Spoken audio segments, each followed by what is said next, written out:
Hello, this is Property Matters, a weekly catch-up on the world of property supported by Fairview International Property Consultancy and auctionproperty.co.uk. We're live every Sunday from 10 a.m, YouTube, Facebook, LinkedIn and our website propertymatterstv.co.uk.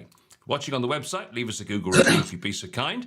And if you're watching via social media, please get involved in the conversation wherever the comments section is on the platform that you're watching us on.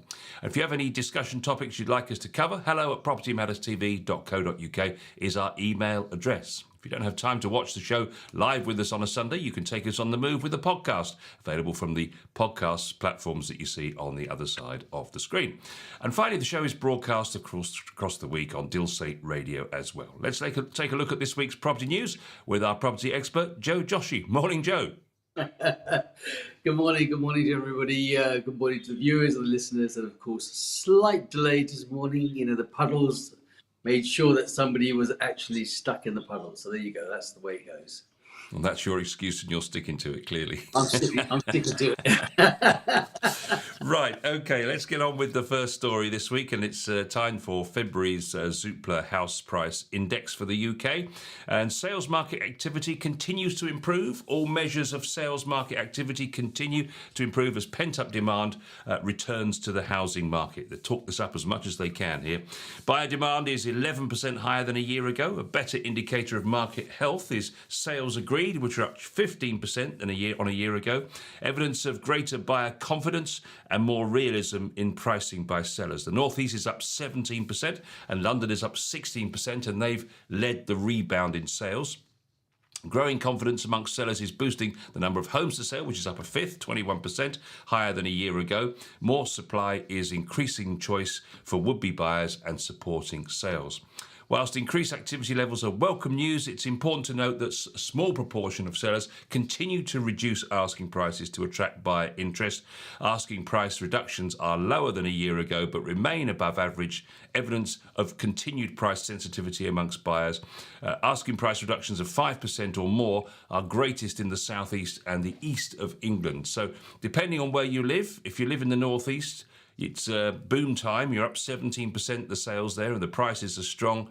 But if you're in an area where there's been lots of expensive property for sale for some time, then you're going to be looking at price reductions, it seems, Joe.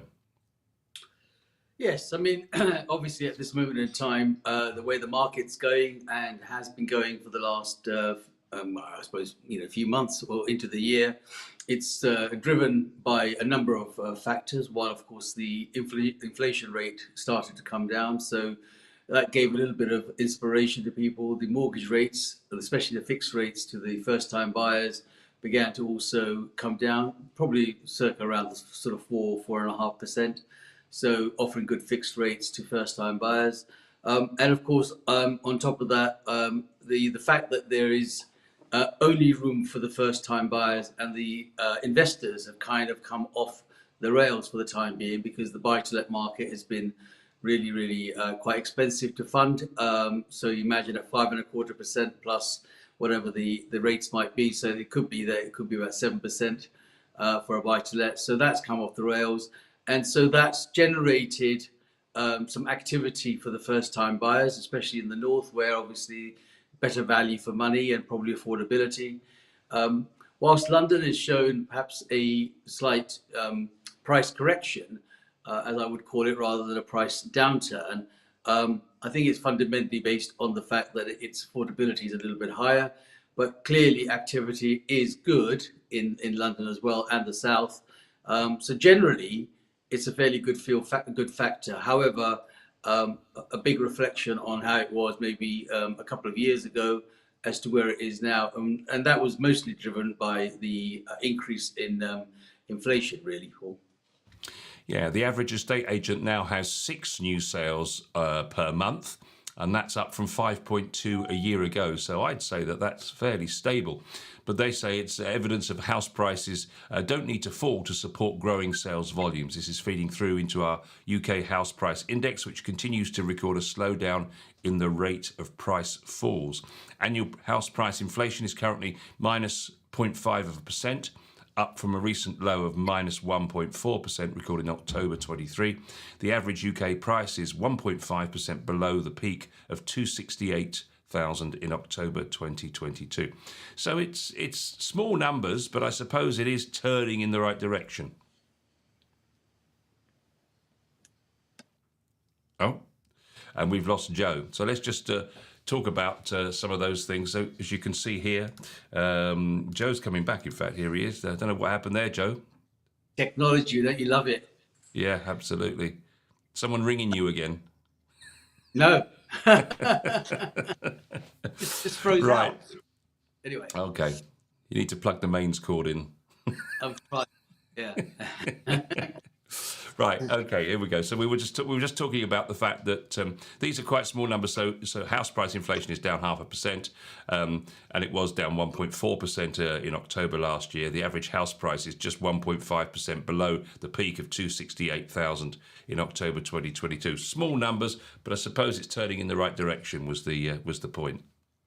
Yes, absolutely. And as I said, the steer for the market is purely the interest rates are now a little bit more relaxed. So when you think the combination of the interest rates and, of course, the cost of living and all the other things that actually put a little bit of a brake on it last year has become a little bit easy. On the other hand, of course, we do have a budget coming up this week and an election this year. So there's going to be I suppose, some goodies in the bag for trying to rejuvenate the housing market. They're talking about having a three-speed housing market at the moment. High mortgage rates and cost of living pressures have driven a rapid slowdown in the rate of house price inflation over the last 18 months. Of course, there are some notable variations in price inflation across the country, which are primarily explained by the relative affordability of housing. Current housing trends fall into one of three groups. They say Southern England, covering eastern regions and southeast and southwest. These areas have registered the largest annual price falls. Rising mortgage rates and reduced household buying power have hit higher priced markets harder than more affordable markets. Average home prices are 344,000 in these areas, 30% above the UK average, which is extraordinary. The pace of price falls is starting to moderate in south of England, but it's lagging in other areas of the UK. Then you've got London, secondly. London is different to the rest of the south of England. While it is the most expensive housing market, with an average price of 534,000, almost twice the UK average. However, weak house price inflation over the last 7 years has improved affordability and opened the market up to more potential buyers than before. And then you've got the rest of the UK as the third of the three speeds. While house price growth has slowed rapidly over the last 12 months, annual price falls have been very limited across the rest of the UK, where average house prices are 28% below the UK level. This explains why the impact of buying power from higher mortgage rates outside southern England has been less pronounced. So you've got the south, you've got London, broadly speaking, and you've got the rest of the UK. And it just seems that although they're the prices are trying to level a little bit, but they're still way out of kilter, aren't they? I mean, there you've got London nearly twice as more expensive than the rest of the UK. And the south, I think we said 2 times, didn't we? No, London's 2 times, 30% higher in the south. Yes, I mean, look, this north and south divide is just, is there forever. It's just not, no matter how much Mr. Gove does in the levelling up and what they try and do and so forth, there are just a huge audience, huge attraction for London, and so subsequently, not just London, within the UK house buying interest, but also internationally, it's a huge draw for international buyers for a number of reasons. And one of those is security and safety, and of course the other is that it's a better and stronger education system and many other areas that people want to be attracted to London. So there's always going to be an international interest in London, and that's why that north-south divide just won't come. I mean, we know that people have invested heavily in Manchester, Liverpool, Leeds, those sort of main cities to the north, but nowhere near to the level that London continues to strive. So that north-south divide, I think, as long as I've been in the business, it's been there, and I can't see any change coming anywhere, quickly. They talk about the fact that the mortgage rates, which remain above 4%, somewhere between 4 and 5%, that is where it was a year ago. So all the mortgage cost increases that were in 2023 have pretty much been rubbed out. Now we're into 2024, and they suspect that throughout this year you're going to be paying somewhere between 4 and 5% for your mortgage. Buyers should anticipate, they say, 4 to 5% mortgage rates over much of this year. Our consistently held view is that 5% mortgage rates are the tipping point for annual house price falls.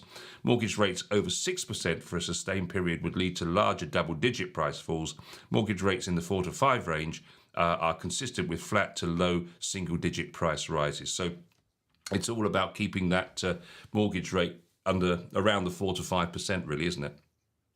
Yes, and as you know, we've discussed this here many times. I've always felt that the real bar would be around 5%, and the fact that it was tipped over the 5% into a 5.25 probably was enough to create the brakes on the property market for that sort of time. And that's really the thing that they were trying to bring it to. They was trying to sort of make sure that it halted a little bit. It was running away with itself, and so now, it's probably more in control. There's a chance, a very slim chance, that they might consider a reduction to 5%, but I can't imagine that the base rate will ever come down to the levels that they're anticipating. I know we've had people predicting that it could be as low as 3.5%, but I personally don't see that that's going to happen. I think it will be probably circa 5%. And of course, the interest is lower for long-term fixed rates, for example, 3 to 5 years. Some of the banks and building societies are offering anything between 4 and 4.5, maybe 4.75, that sort of level. So that's what locks in the first-time buyers in order to continue the interest in the market. Yeah, they say the reality is that the housing market is still adjusting to higher mortgage rates and the impact of reduced buying power, the impact of which has varied across the country. Sellers need to remain realistic on pricing and celebrate the fact that their home is likely to attract more buyer interest, increasing the chance of agreeing a sale. Mortgage rates could move a little lower over the year, but this hinges on the timing of a future base rate cut, which may come later this year. Sales market momentum has been building over the last 5 months, and we believe that the market is on track for 10% more sales in 2024 than last year, set a total of 1.1 million for the year. More supply is boosting the potential for growth in sales. It's important, however, that sellers don't start expecting more for their homes. And you can see a graph we have on the screen here now, which is house price inflation turning a corner in the UK. So you can see that the prices rose during the pandemic, January 20 onwards, look, right the way up. And it's pretty much, apart from in London, which of course is the black line on the screen, you can see if you're watching the show with us today.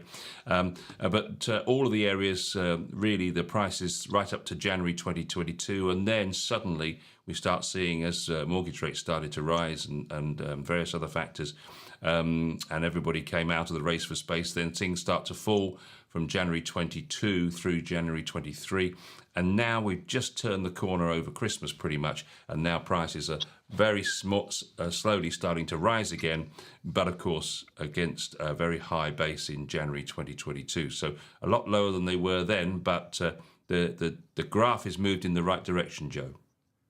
Yes, I mean, 23 was pretty much the disaster year, wasn't it? It was a combination of everything.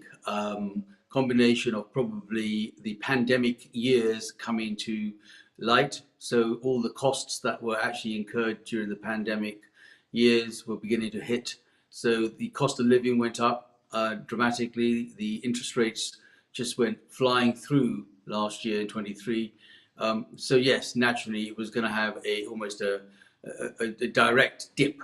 But as you can rightly say, there's a turning point now. I'm not saying it's a great turning point, but part of that turning point has been down to the inflation being brought down, and part of it is that the interest rates, though are stabilised, are beginning to be offered at a slightly lower rate for the first-time buyers. I think the good thing about the current market for the first-time buyers is that the buy-to-let market has just fallen off the cliff, primarily because of a number of reasons, and some of the reasons I'm sure we'll discuss in the show as we go on. But the main reasons has been that it's just been an impossible task for private rental market to be continued at the level it is. Because of the cost, because the mortgage rates went through the roof. So some of the people that were renting were not able to afford to continue to rent, or the landlords were not able to continue to rent to the people at the prices they had. So subsequently, they had to come out of the market, sell, and sort of move on to other products. So there's a number of reasons for that, but that means right now it's a great time for the first-time buyer. It's a buyer's market still, even though there's a slight turn up in the activity. But I think the opportunity for the first-time buyer in the current marketplace is probably the best it's going to be for a while. Yeah, lots of small properties available because landlords are selling up. You mentioned the budget earlier on, Joe, and a little story dropped on the 1st of March last week, talking about Jeremy Hunt has decided to scrap the idea of a 99% mortgage scheme after lenders raised concerns with him. First reported in the Telegraph, it's been suggested that lenders warned the Treasury this would lead to a rise in defaults. Speculation of a 99% mortgage for first-time buyers has been circulating since January, when it was rumoured that Hunt would introduce the scheme in the budget this coming week on the 6th of March. This would require buyers to put down a 1% deposit and have a 99% mortgage loan guaranteed by the government. I think we discussed it in some detail last week, and we came to the same conclusion, didn't we, that it was pretty high risk, and therefore it would be probably more expensive for people because of all the protections that would have to have been paid and built in. Yes, I mean, I never really felt that this 99% mortgage was going to go anywhere. It didn't have legs. I think it was just an idea that was thrown in to try and regenerate the housing market in preparation for an election that is going to happen this year, and to show that, the housing market and the fact the government has collectively turned the corner going forward.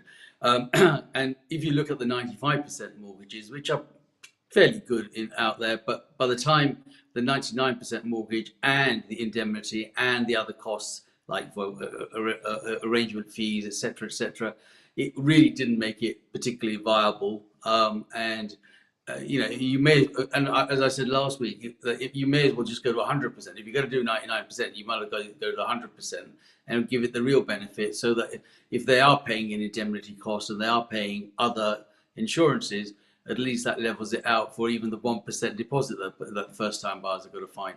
So I think it's not a bad thing that it's come off, but I think they will bring back, or they'll continue to have the Help to Buy scheme, where the government is prepared to put some money into the pot for the first-time buyers, as long as with the builders. The only thing is that scheme is only good for new builds, and I think that's where the real encouragement is now, that they want to really put the pedal to the metal to make sure that the housing market and the new build starts to build quicker. The problem with new builds, Paul, is that the building costs have gone so high, material costs are so high now, that it's actually, in some cases, beyond economical points to say that, well, they're going to build. I've got many clients where, the developers are just not in a position to build, not because they don't want to build, it's just the build cost is actually knocking out the final gross development value in the profit. So subsequently, they're just thinking, well, actually, do I do something else with it, or should I just sit on it? So the government probably could support the builders in the build cost, perhaps more than the first-time buyers, if they want to get some stock back on the market. Yeah, it's an interesting point, actually. I think this comment here actually does sum up the view of most mortgage lenders, mortgage service companies. A guy called Richard Jennings, MD of Richard Jennings Mortgage Services, said 99% mortgages were never the answer, more a vote winner from the younger demographic. This is what happens when government policy is designed to win votes rather than genuinely support the people of this country. A potential 2008 has thankfully been diverted. It's now time to stop coming up with vote-grabbing schemes and actually deliver on the one thing we really need, namely to build some more houses and at pace. That's kind of what you were saying there, Joe, and I think it was surely a thinly veiled vote grabber. It is. It purely was a vote grabber, and I don't think it was going to do anything in terms of votes. I think that if the government want to really stimulate the housing market in terms of new builds, because that's where their real target, they're behind. They've been behind, every consecutive government's been behind on those targets, is to actually support the developers and the builders, and rather than, in this case, the first-time buyers. Because unless they start building, those first-time buyers are not going to have new stock to buy or new opportunities to buy. So it's a bit of the chicken and egg, what comes first. Well, if we don't build them, they're not going to buy them. So I think where they've got to do is they've got to try and support the developers in some sort of schemes where they might be able to say, well, look, you can have the funding at perhaps a lower cost, or spread it over a longer period, or some sort of warranty or guarantee that the government becomes part of the development scheme that allows them to build enough homes for the people that are looking for new property. Yeah. Do you think that a 99% mortgage scheme would have led to another 2008, Joe? Interesting point that he makes. Not really. I think people have become a lot wiser and clearer about, where that took them. So I don't think that sort of financial crash scenario would have happened. Most banks are now extremely cautious in what they're saying and they're doing, and as you can see that some of the lenders have actually gone back to and said, look, it's not particularly a good scheme to consider. There could be casualties in the long term. So perhaps that's why he shelved it, or he's going to shelve it. I'm sure he'll come up with something this week. I'm not sure exactly what it's going to be, but they're keen to do something to stimulate the housing market. And it's the question of what that right balance is going to be. But in terms of whether it be a 2008 to 2014, so 2007, when the financial crash happened, literally from 2007, 2007, 2008, there was hardly any activity in the housing market. And then from 2008 to 2014, there was absolutely zilch of activity in the housing market. And it wasn't until 2014, 2015 that we actually started to see green shoots in the housing market, then followed by, of course, the pandemic and so forth. So, I don't think that it's going to be a huge issue at the moment. I think they're wiser to come away from the 99%. One CEO said a 99% mortgage guarantee scheme for short-term fixed rate mortgages is wrong. However, unless we are happy with the way that the current market works against young people, a scheme like this for long-term fixed rate mortgages is absolutely the right thing to do. So basically, it's suggesting that actually what we really need is long-term fixed rate mortgages, which I think you pretty much mentioned a moment ago. But do you think the market works against young people? Well, look, if you look at it that way, it's been working against young people for a long, long time, because obviously affordability has been out of their reach. And that really, in my opinion, kick-started when the opportunity to buy to let came in. There was a time back, 40 odd years ago, when there was no way anybody else could buy. It was, a single purchase, first time buyer, or another member of family, or a collective. The buy to let came into the market to obviously fuel that market, and that meant that the first time buyers really didn't get a chance to get on the housing ladder. And that's been the case since then till now, where now, because the buy to let market is so expensive at this moment in time, most people it's giving the first time buyer the real opportunity to get on the housing market. Yeah, they're saying that really the mortgage product companies, or the people that design the products, really need to get together and think, well, actually, what is it that what could we design? Let's go back to the drawing board and start again. What could we design that could actually give people the confidence to put their name onto a mortgage and take a property on with a long-term view to being on that property ladder? And that just doesn't seem to be happening, does it? Well, I think the term of 25 years is probably now not sufficient any longer.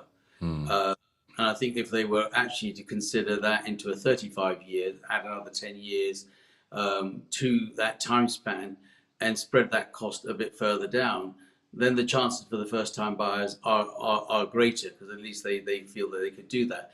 Now, those products, I believe, are available, but they're available for classified professionals, perhaps people in certain civil servant jobs and so forth, or people that are on high earnings, that allows them to have that over a longer period. And of course, the age factor kicks in quite clearly. And as we discussed last week, that the age factor in buying in first-time buyers is now, in the late 40s, mid 40s, and going even into the 50s. And that time that is left for them to use a 25-year mortgage plan is now not long enough. So lenders have probably got to revamp that and look at that and say they can offer a longer period. The longer period means, okay, the lenders are going to make more money and the borrowers are going to pay more money, but at least it gives them a chance to get into the housing market. Final comment on this, I think, was quite interesting. The housing minister needs to look again at the shared ownership scheme and bring the lease terms offered by the housing associations up to date and remove the draconian lending restrictions. All of this would revitalise the property building agenda. Do you agree with that? The thing with the housing associations and the fact that the shared ownership scheme, in some areas, that shared ownership scheme and the housing association works really, really well, primarily because the rental aspect of it can be quite low. But if you use the same scheme in places like London, then the rental part becomes very expensive. So how the housing association and the shared ownership scheme works is that, let's say there's 100%, 50% of that you can buy. You can buy it and borrow the 50% from a mortgage company, and you have a mortgage payment for that 50%. So hypothetically, that might be, I don't know, £500 a month for argument's sake, because you're only borrowing half and you're only owning half. The other half is going to be sustained and kept by the housing association. The housing association will then charge a rent for their half. Now, the question is that rent going to be lower than the market rent that they would normally ask, or would it be as much or higher? And if you're looking in places like London, you might find that the rental may be exceeding what even the mortgage would have been, because you borrowed, 50%, and that's costing you a lower amount because you've managed to get it on a fixed rate for 3 or 4 or 5%. And then the rental part becomes an expensive part, and that then makes it, probably not as attractive as it could be. Whereas perhaps if the same scheme was done in the north of England, then the rental value may not be as high as it would be in London, and therefore that becomes more attractive. But of course, the problem with that is that it may not also be as attractive for employment or where the young people want to be. So let's say good morning or good night. I can't remember what the time factor is to Guy Jarrison, who's a regular contributor to the show. He says what would be good. What would be a good mortgage product is longer-term fixed rates, which is what was being said in the professional opinions we've just been reading, especially when we get back to lower interest rates. In the US, rates are fixed for the full term. So when you take your mortgage on, it's fixed for the whole term, and that would give them the surety to know that if they can afford the payment on a monthly basis, that's what it's going to continue to be. Yes, I mean, the US has always been really good with, and also their mortgages are transportable or transferable, if you want to call it that. So even the next owner can continue to carry on that particular mortgage, and don't have to keep reapplying and resettling and then starting all over again. So those are attractions in the US, but you have to remember a number of things for the US and for the United Kingdom. And we are an island, and we have a very limited space. So our prices are driven by the demand. The supply is somewhat limited because we are an island, and we just can't go any further out unless, of course, you can go up or below. And the US has the space, and so therefore you get great space, great area. And therefore they have to tempt their buyers in a different way. And their buyers are normally tempted by the fact that they can have a long-term fixed mortgage rate and also a rate that can be transferred. So if somebody wants to sell their property, not only do they sell the property, but they actually even transfer the mortgage because it might have been a good rate that was fixed at the time. And the new buyer will turn around and say, well, actually, I'll carry on with the mortgage as well. So, different dynamics. But yes, the concept of a long-term fixed rate is not something that we should not consider. I think it's coming that way. But the problem is, if you look at what's happened in 23 with a number of bank rate rises, bear in mind that we had it good in the sense that the rate was so low. If that was to continue going up and down, then of course that would make it not so viable. But I think it depends on the age factors now, Paul. That's the biggest, barrier that we're now coming across, whereas people were buying as first-time buyers at a much younger age. Anything between 23, 25, 27 probably was a good time to sort of get onto the housing market. Well, that has now become, as we saw last week in the statistics that were prepared, that is now, anything between 40, 45 and 50. So it's almost, 20 odd years later, and 25-year mortgage just doesn't become viable for those people. No, and Just for the sake of clarity, Guy says that it's an early good morning in Chapel Hill in North Carolina. So happy good morning and a happy Sunday to you, Guy. And he says, I agree with you, Joe, on the high build costs. Don't know how anyone can commercially build homes in low value areas. And that's a very good point, because if your average house price is 150,000 in the northeast or something like that, then the build costs won't be that much cheaper in the north. Whereas if you're building down here, you've got a little bit more wriggle room, haven't you? Yeah, well, it's the end value that kills it, So if you've got £150,000 house and it's cost you basically 150,000 to build, there's just no desire, no gain, and the only people that probably do that, if they want to do that, is the government and the housing association, and then continue to rent those out. And I think that's where the demand is right now. There's just not enough housing. The builders can't build, and as I said earlier on, it may be that that's where the government needs to step in with the builders who own the land and say, right, well, we know you can't afford to build this, but we can offer you a subsidy or something, or we can have a joint partnership. Let's get these, chimney pots up. Let's get these numbers up, and see how we can actually, come out at the end. There's got to be a way to work that. Otherwise, we're going to have a situation where there's lots of land with planning permission that is sitting there not being able to build because the builder just doesn't make it happen, and the government are not going to get the number of properties that they want. Where would this programme be without the Renters Reform Bill? I'm just going to give you an update where we are on this one. This is great, this one. The Renters Reform Bill is currently going through Parliament, and the government has pledged that it will abolish Section 21, as we know, a vow first made in 2019. But the Renters Reform Coalition is not convinced and argues that the long-promised new rules have been kicked into the long grass. The claim comes after it emerged last week that ministers are consulting backbench Tory MPs on watering down planned protections for renters in England. BBC says it's seen a series of draft government amendments to the forthcoming bill, which aims to ban Section 21 evictions. The proposed changes were circulated with Tory MPs who had expressed concerns about the bill and wanted to increase the rights for landlords. The government insisted it would still ban so-called no-fault evictions by the election. It was first introduced last May. This bill, of course, it would mean that landlords could evict tenants in England only under certain circumstances, including when they wish to sell the property or when they or a close family member want to move in. The bill has still not passed through the House of Commons. About 50 MPs, Conservative MPs, some of whom are landlords, have expressed opposition to the bill. They fear that it would have an adverse impact on the private rental sector, as many landlords would sell up, reducing the number of rental properties. So what's interesting is they've basically gone to those MPs on the back benches who are landlords and said, what do you think of this? And I suppose in a way that's not a bad thing, is it?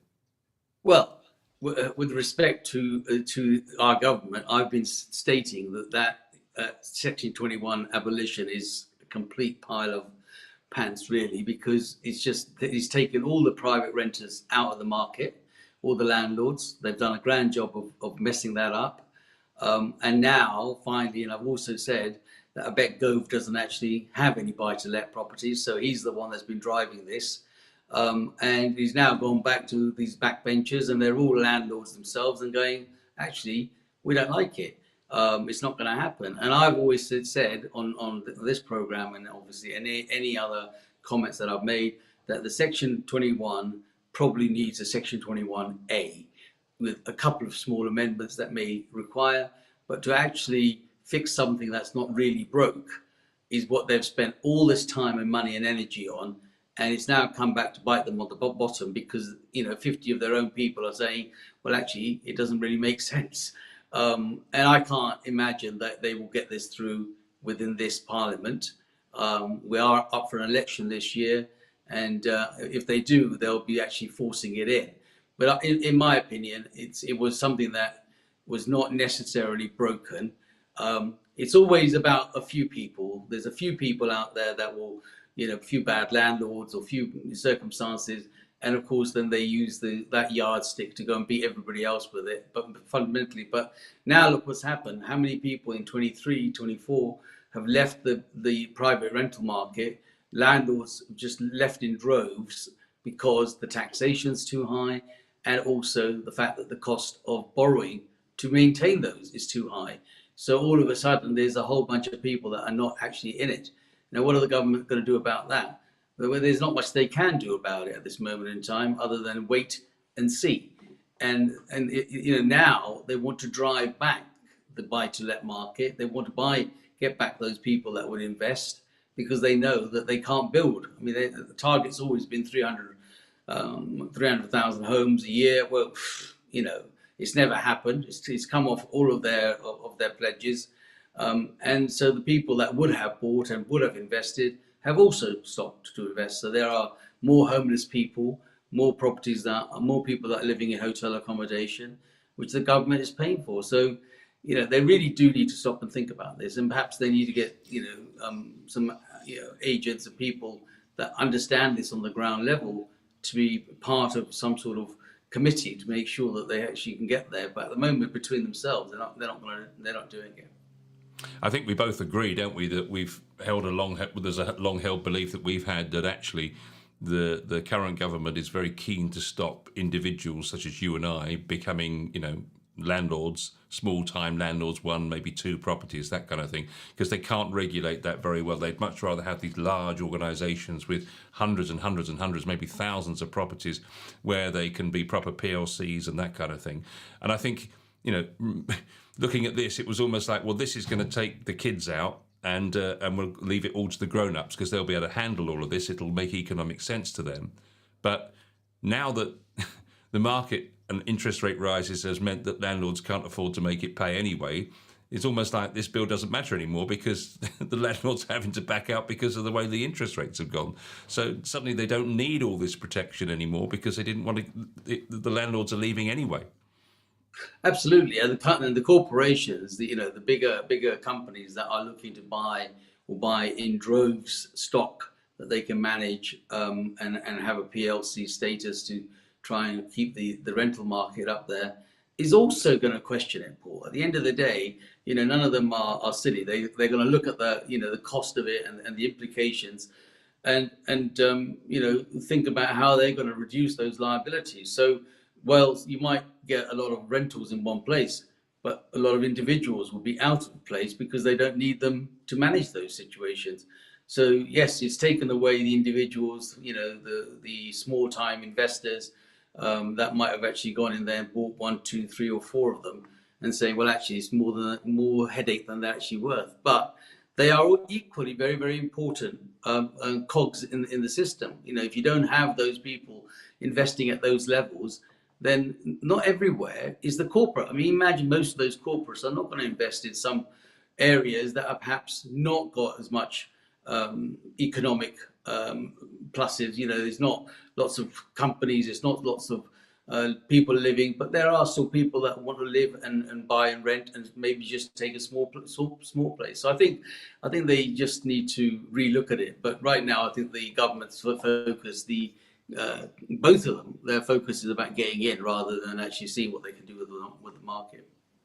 Well, when we speak again, we will have the budget. We will know what Jeremy Hunt has been planning for the property industry, and we'll be discussing that at our next programme for sure. So thank you very much indeed for watching Property Matters this week. Hope you found it of interest, and thank you, Joe, for all your comments as always.